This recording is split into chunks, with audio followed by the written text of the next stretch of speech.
ఆంధ్రప్రదేశ్‌లో కూటమి సర్కారు తీరు చాలా విస్మయకరంగా కనిపిస్తుంది. చాలామంది ఆశ్చర్యపోవాల్సిన పరిస్థితి వచ్చేస్తుంది. విశాఖపట్నం మున్సిపల్ కార్పొరేషన్ పరిధిలో జీవీఎంసీ అధికారులు తీసుకున్న నిర్ణయం అందుకొక సంకేతం. జీవీఎంసీ అధికారులు తాజా నిర్ణయం కారణంగా విశాఖ వాసులు ఆందోళనకు గురవుతున్నారు. తీవ్రంగా కలకలం రేపే తీరున ప్రభుత్వ వ్యవహారం కనిపిస్తోంది. అసలు ఇంతకీ ఏం జరుగుతోంది అనుకుంటున్నారా? విజువల్స్లో చూస్తున్నారు కదా, కొంతమంది ఆందోళనకారులు అక్కడ కట్టిన ఒక ఫ్లెక్సీని తొలగించేస్తున్నారు. తీవ్రంగా నిరసన వ్యక్తం చేస్తున్నారు. జీవీఎంసీ అధికారులు చంద్రబాబు సర్కారు తీరుని దుయ్యబడుతున్నారు. అసలు కారణం ఏమంటే, జీవీఎంసీ అధికారులు ఫ్లెక్సీ ఏర్పాటు చేసి రేపటి నుంచి విశాఖ నగరంలో ఎక్కడైనా పార్కుల్లో, ఇండోర్ స్టేడియాల్లో, ఇతర మున్సిపల్ స్థలాల్లో వాకింగ్ చేయాలంటే సొమ్ములు కట్టాలి అంటూ ఆదేశం పెట్టింది. నడవాలంటే, మార్నింగ్ వాక్ చేయాలంటే ప్రభుత్వానికి పెద్ద మొత్తంలో చెల్లింపులు చేయాల్సిందే. ఇది తాజా ఆదేశం. అక్కడ కట్టిన ఫ్లెక్సీల్లో ఉన్నటువంటి వ్యవహారం. అందుకే ఆందోళనతో వాళ్ళంతా ఆ ఫ్లెక్సీని పీకి పడేసి అలాంటి ప్రయత్నాలు చేస్తే సహించబోము అని హెచ్చరిస్తున్నారు.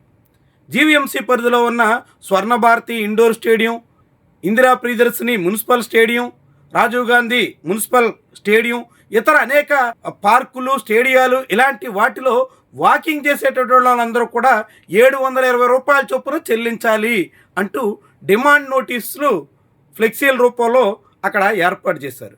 దీని మీద సిపిఎం మాజీ కార్పొరేటర్ అక్కడ గంగారావు అనేటువంటి నాయకుడు తీవ్రమైనటువంటి స్థాయిలో ఆగ్రహం వ్యక్తం చేశారు. ఎమ్మెల్యేలు, ఎంపీ ఆదేశాలతోనే ఇలాంటి ప్రయత్నాలు సాగుతున్నాయి అంటూ మండిపడ్డారు.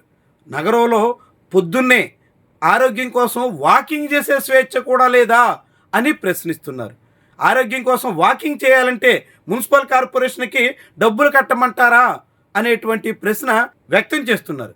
ఇప్పుడు కేవలం వాకింగ్ చేస్తే డబ్బులు కట్టమంటున్నటువంటి ప్రభుత్వం రేపు గాలి పీలిస్తే ఇంత మొత్తం చెల్లించాలి అనే నిబంధన తీసుకొస్తుందేమో అని విశాఖ వాసులు విస్మయం వ్యక్తం చేయాల్సిన పరిస్థితి వచ్చేస్తుంది. జీవీఎంసీ పరిధిలో అభివృద్ధి చేస్తున్నాం అని ఒకవైపు ప్రభుత్వం చాలా పెద్ద స్థాయిలో ప్రచారం చేసుకుంటోంది.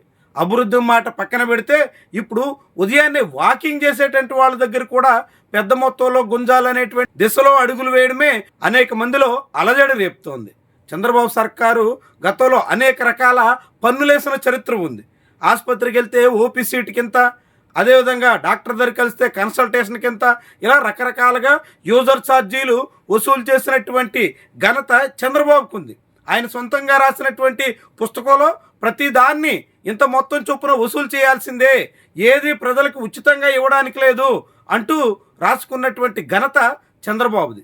ప్రపంచ బ్యాంకు ఆదేశాలతో ప్రపంచ బ్యాంకు దగ్గర శిక్షణ పొందినటువంటి సీఎంగా చంద్రబాబు నాయుడు ప్రజలకు ఏది ఊరికినే ఇవ్వకూడదు అనేటువంటి ధోరణితో సాగే నాయకుడు. అందుకే అప్పట్లో యూజర్ ఛార్జీలు వసూలు చేస్తే ఇప్పుడు స్టేడియాల్లో, పార్కుల్లో అడుగు పెట్టాలంటే వాకర్స్ దగ్గర నుంచి సొమ్ములు చెల్లించాల్సిందే అనేటువంటి దిశలో అడుగులేస్తున్నారు. ఇది ఇప్పుడు విశాఖ జీవీఎంసీ పరిధిలో మొదలవుతుంది. అది మహానగరం కాబట్టి, ఏపీలో ఉన్నటువంటి పెద్ద సిటీ కాబట్టి అక్కడ మొదలెడితే ఆ తర్వాత క్రమంగా అన్ని కార్పొరేషన్లు, ఆ తర్వాత మున్సిపాలిటీలు, మేజర్ పంచాయతీలు, ఇలా అన్ని చోట్లకి వర్తింపజేసే దిశలో ప్రభుత్వం జీవీఎంసీ పరిధిలో ప్రయోగాత్మకంగా ప్రారంభించినట్టు కనిపిస్తోంది. ఇలాంటి ప్రయత్నాల ద్వారా జనాల జేబులు కొట్టాలనేటువంటి యత్నానికి ప్రభుత్వం పూనుకోవడం చాలా తీవ్ర స్థాయిలో ఆగ్రహానికి కారణమవుతుంది.